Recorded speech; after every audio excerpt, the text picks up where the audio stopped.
Welcome back to my vlog. Ito nga pala ang nag-iisang barbero na. Vlogger pa. Charles the Barber, alright. Okay, ngayon ay gupit tayo ng low fade. Ang buhok ng batang ito ay medyo parabang nakadikit sa anit. Ito ang mga challenge sa paggugupit ay, yung mga barbero.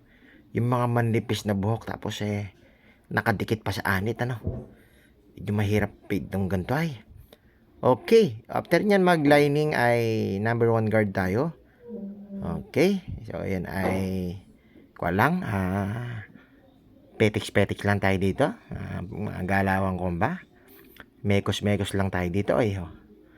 Okay, pagkatapos natin kunin yan, iuuno yan, pero dahil ito ay kuha na, no, medyo manipis ang buhok, medyo kuha nito kailangan balik-balikan na ito para makuha ba natin yung tamang taas ba, tamang timpla.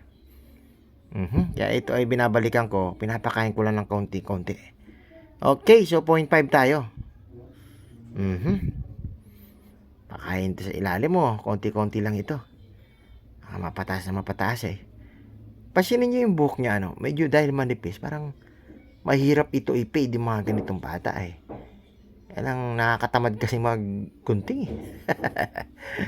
Hindi naman. Pagkakataon lang na talagang masarap gumupit ng gunting ay.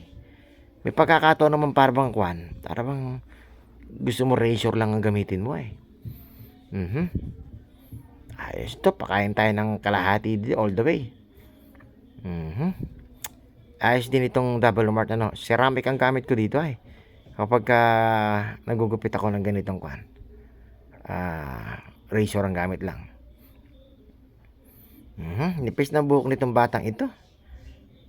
Kaya ito, kantuan na natin to. Ayos tong kemay na ito yo.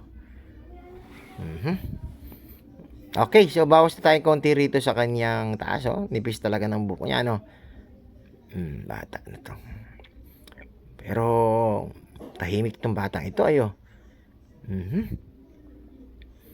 Nipis lang ng konti. Tapos ay okay na yon. So, ayun na. Yan ang mga gupit ng mga bata, mga simple lang talaga yung mga bata ngayon. Okay, itong kanyang buhok, bagong ligo pa nung nagpagupit ay. Siya ito yung primerong customer ito eh. Ito ang ating buena mano ngayong araw na ito eh.